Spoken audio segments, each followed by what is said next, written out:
De retour dans l'Africa Newsroom, nous sommes toujours en compagnie de Ahmed Fofana, Steve Beko et notre éditorialiste Djemal Taleb. Place tout de suite à notre dossier du jour.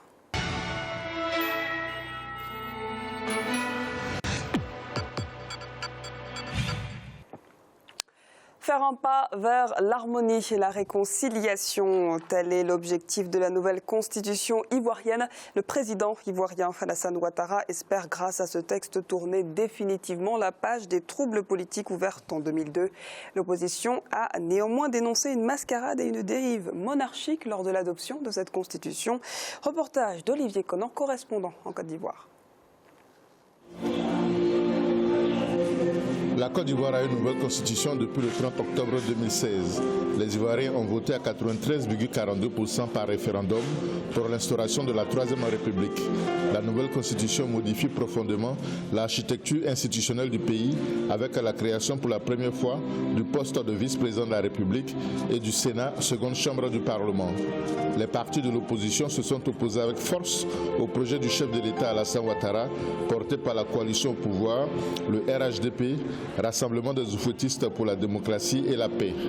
La nouvelle constitution a remplacé celle votée par un référendum en juillet 2000 à 86% par les Ivoiriens. Pourquoi le changement de constitution? Quelles sont les avancées du nouveau texte constitutionnel? La nouvelle constitution a-t-elle apporté la stabilité à la Côte d'Ivoire? Pour les observateurs, la nouvelle constitution recèle des avancées notables, mais également des challenges.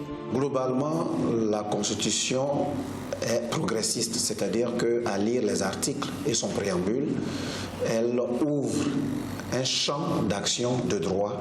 Nous sommes sur un projet qui s'appelle la démocratie par le droit, qui est un projet qui consiste à ressortir les éléments pertinents de droit qui sont inclus dans la constitution de la Troisième République pour qu'ensemble nous construisons des institutions fortes. Il s'agit par exemple de la Haute Cour de justice qui est un élément fondamental de la justice ivoirienne. Les partis d'opposition ont dénoncé les conditions d'élaboration de la nouvelle constitution. Regroupés dans plusieurs organisations comme la Coalition nationale pour le changement, le Front du refus et la Coalition du non, les opposants ont utilisé tous les moyens légaux pour faire entendre leur point de vue, à savoir la réconciliation nationale avant toute chose. Nous avons dit en son temps que ce n'était pas le moment de remettre une nouvelle constitution parce que ça allait diviser les Ivoiriens. Il y avait trop de suspicions. On n'avait pas encore atteint un niveau de réconciliation vrai après les événements que nous avons connus. Je pense qu'aujourd'hui, on nous donne raison. La Côte d'Ivoire n'est pas encore stable. La Constitution n'a pas ramené la stabilité en Côte d'Ivoire. Pour le président Alassane Ouattara, l'adoption de la nouvelle constitution, promulguée le 8 novembre 2016, marque la volonté des Ivoiriens de tourner la page des crises successives que le pays a traversées. La constitution de la Troisième République vient renforcer la paix et la stabilité politique dans notre pays. Elle consacre la création de nouvelles institutions de la République et le renforcement de celles qui existent déjà. Il nous faut maintenant mettre en place les nouvelles institutions. Le choix du chef de l'État s'est porté sur Daniel Kablan-Duncan, ancien Premier ministre issu du PDCI, Parti démocratique de Côte d'Ivoire, comme vice-président de la République. Cette nomination, en vertu des dispositions transitoires de la Constitution, consacre le caractère monarchique de la nouvelle Constitution selon les partis de l'opposition. Pour les partisans du chef de l'État, cela n'est pas fondé. La création du Sénat ne va pas non plus créer de friction avec l'Assemblée nationale. L'avènement du Sénat, bien évidemment, vient nous renforcer pour permettre à nos concitoyens d'améliorer leurs conditions de vie. Puisque on passe du monocaméral au bicaméral. La création du Sénat, seconde chambre du Parlement, est l'une des critiques majeures de l'opposition parce que le président de la République en nomme un tiers des membres. Nous avons dénoncé ce Sénat, cette deuxième chambre dans laquelle il y aura un tiers nommé par le président de la République, ce qui donne énormément de pouvoir au président de la République. Quand on est dans des difficultés, qu'on sort d'une guerre, nous avons dénoncé toutes ces institutions qui venaient s'ajouter aux autres institutions et qui sont budgétivores. Le président de la LIDO, Ligue ivoirienne des droits de l'homme, se satisfait des avancées notables en matière de protection des droits de l'homme inscrits dans la Constitution. La création d'un statut de l'opposition contribue à l'enracinement de la démocratie.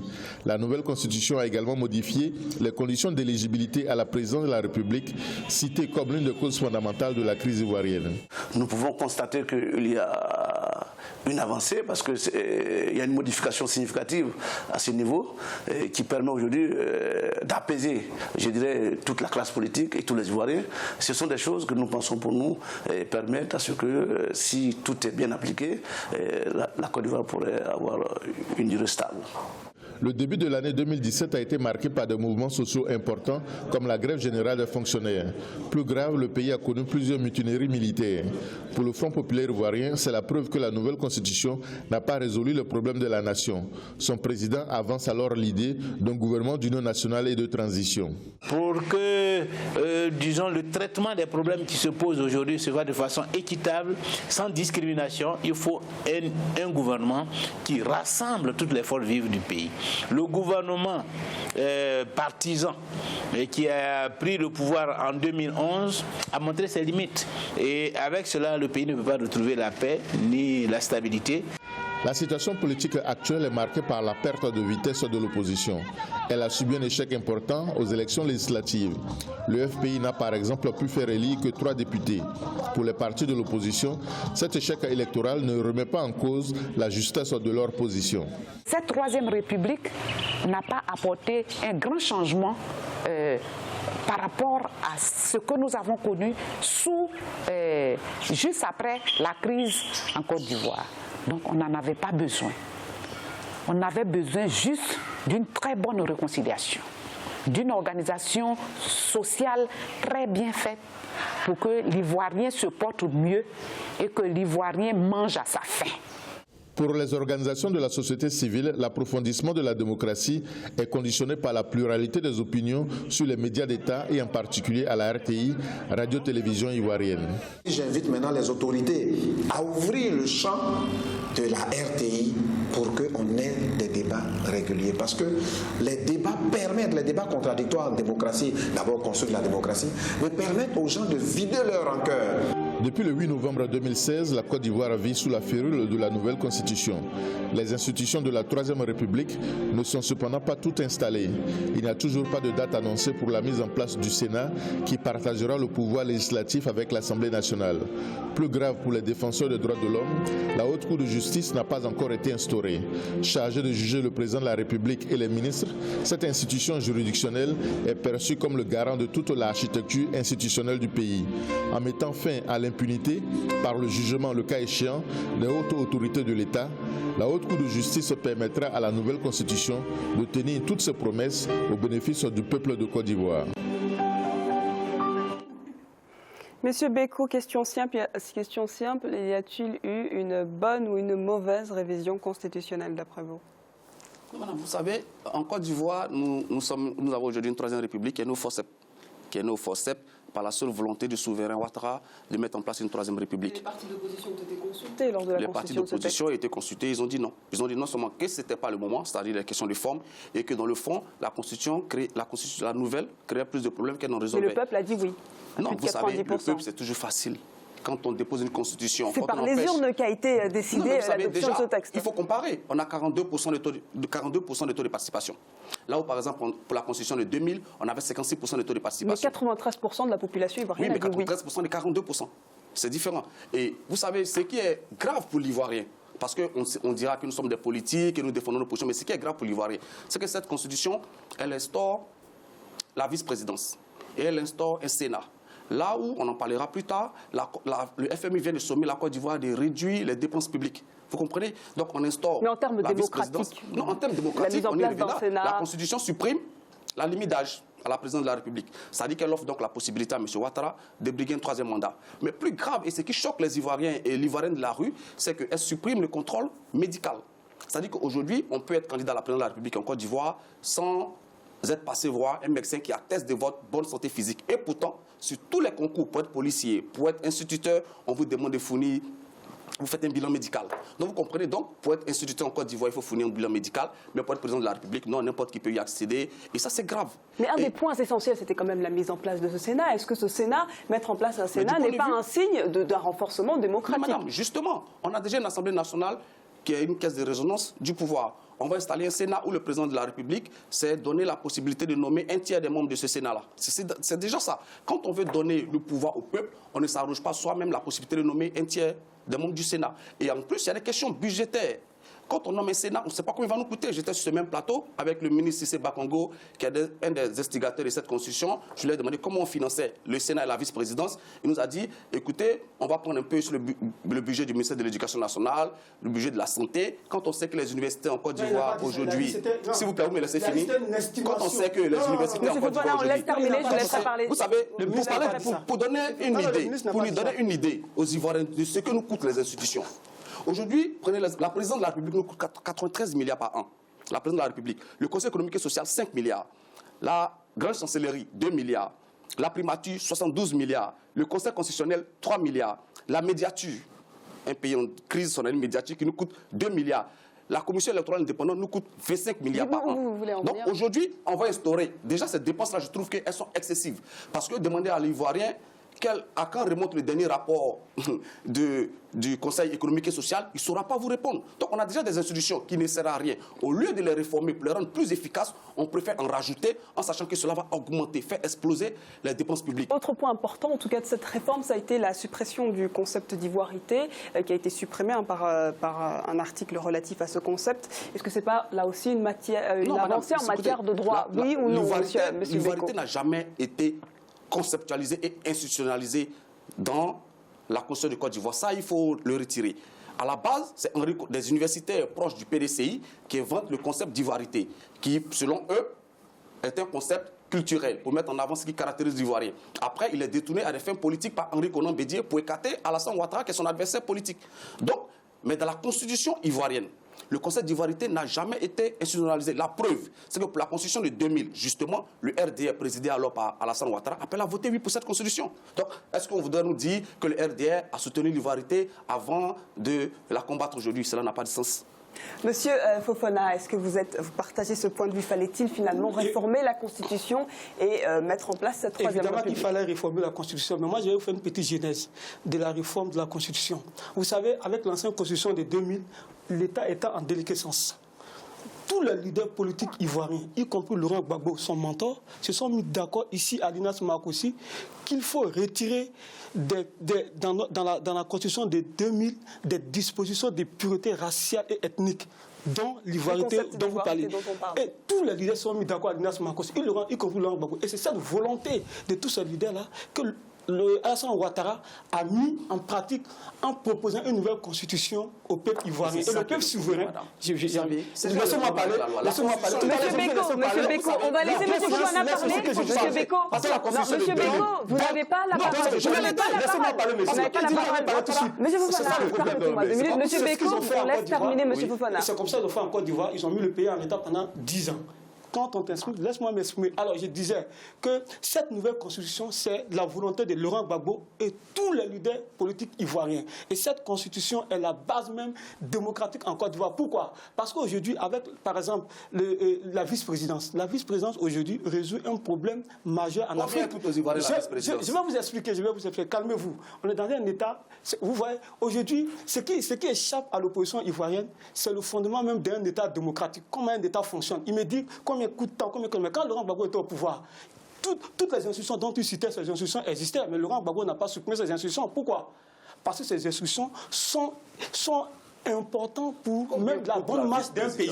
Alors je termine pour dire qu'aujourd'hui, ce qui est le plus important dont nous devons parler aujourd'hui, c'est le processus de réconciliation en Côte d'Ivoire. Moi, ce que je souhaite, c'est que le processus de justice aujourd'hui de tous les prisonniers en Côte d'Ivoire s'accélère et que tous les prisonniers soient jugés afin que par exemple, on le accuse président notamment Ouattara. le camp présidentiel Ouattara. d'effectuer une justice des pouvoirs. Permettez-moi de terminer, monsieur Béco. Monsieur, je suis sur la Parce que là, Constitution. on va parler de la réconciliation, on ne va pas se comprendre. Non, la monsieur Constitution Fofana, ivoirienne de 2000. Monsieur Fofana, elle dit les moyens par Monsieur lesquels Fofana, il vous faut la n'avez pas la réviser. parole. Vous n'avez pas la parole. Monsieur Fofana va s'exprimer. La Constitution de 2000, les dispositions des révisions de la Constitution de 2000 sont claires. La Constitution de 2000 n'interdit pas de ne pas toucher à la Constitution. Non, les dispositions qu'il ne faut pas toucher à la Constitution, c'était la disposition de la laïcité. Mais la laïcité n'a pas été touchée. Non, parce que tout à l'heure, vous avez parlé de la Constitution de 2000. La Constitution de 2000. La Constitution de 2000. Elle instaure les moyens de sa révision. La Constitution elle-même. Évidemment. Elle dit, pour qu'elle soit révisée, ce qui est tout à fait plausible, ce qui est probable, il faut installer une constituante. C'est la constituante qui propose une nouvelle constitution qui est soumise à référendum et le peuple se prononce. Cette année, en 2016, Ouattara n'a pas installé de constituante. Il a appelé ses proches, dont Cissé Bakongo, et certaines personnes de la société civile qui se sont assises. d'opposition à discuter. Il n'y a aucun parti d'opposition. Il n'y a aucun parti d'opposition, aucun membre de l'opposition qui a été associé à l'écriture On les a appelés, tous les partis d'opposition ont été reçus. C'est que la loi, il faut rester fidèle à la loi. Il ne s'agit pas de faire écrire un texte et ensuite de venir le proposer à l'opposition. Ce n'est pas ce que dit la loi. La loi dit, pour réviser la Constitution, il faut mettre en place une constituante. La constituante, attendez, on écoute M. Béco. La constituante, elle est proposée aussi bien des partis politiques, des organisations de la société civile, des organisations de droits de l'homme, et c'est toutes ces personnes. Et de l'opposition qui a été consultée. Mais madame, consulter et participer à la rédaction d'une constitution, c'est deux choses différentes. Je vais vous expliquer. Parce que si nous rédigeons un texte, attendez, M. Fofana. parce que la preuve, lorsque l'opposition a été consultée, tous les opposants se sont opposés. C'est pourquoi ils ont boycotté. Et ensuite, le référendum a été adopté par la population. Juste un instant. Associé à l'écriture justement de cette constitution. Et M. Ouattara a décidé, une fois de plus, comme à son habitude, de fouler au pied les textes qui régissent l'État de Côte d'Ivoire. La constitution de 2000 disait par exemple que l'on ne peut être à la fois chef de l'État et président des partis politiques. C'était dans la constitution de 2000. M. Ouattara, tout le temps, depuis 2011 qu'il est arrivé au pouvoir, il a cumulé à la fois les fonctions de chef de l'État et de président du RDR. Djemal, permettez-moi, attendez, M. Fofana, avant de répondre, je vais laisser notre éditorialiste donner son point de vue. Attendez, après vous allez répondre. Djemal, que faut-il penser de cette révision constitutionnelle? Comme quoi le débat ivoirien est absolument passionné, y compris à Paris.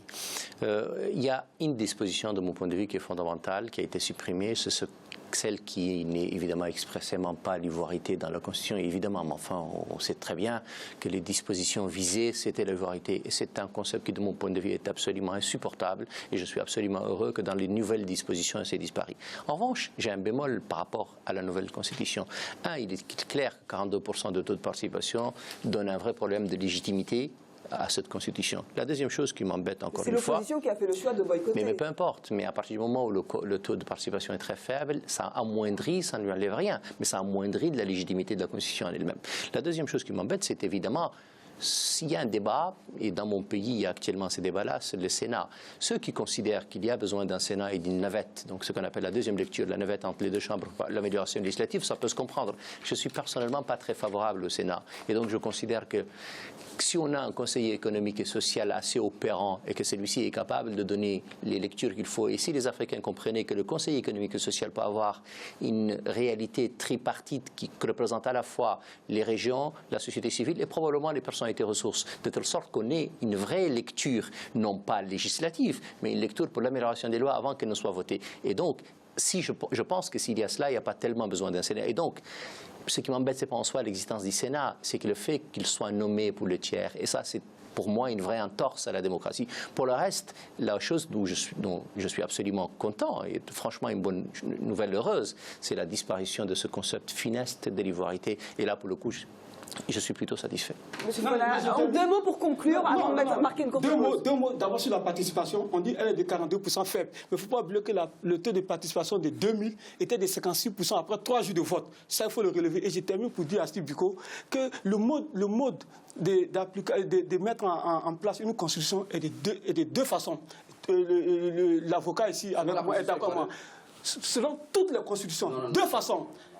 soit par la Constitution, soit par les experts. Et Ouattara a respecté les lois et Ouattara a choisi les experts. Comme en France, où la 5e République a été mise en place par des experts. Merci, on va procéder au rappel des titres qui ont été développés en début d'émission. Monsieur Beko, laissez-moi terminer.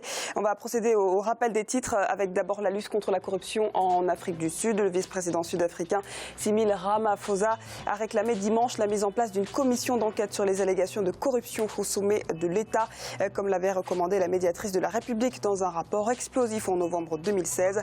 Et puis deuxième titre, le président de la Guinée équatoriale, Teodoro Obiangema Bazogo, lauréat du prix académicien honoraire. Le chef de l'État équato-guinéen a reçu ce prix pour sa contribution à la création d'une académie de la langue espagnole dans le pays. Nous allons à présent marquer une courte pause. On se retrouve dans quelques instants pour la suite de l'Africa News Room.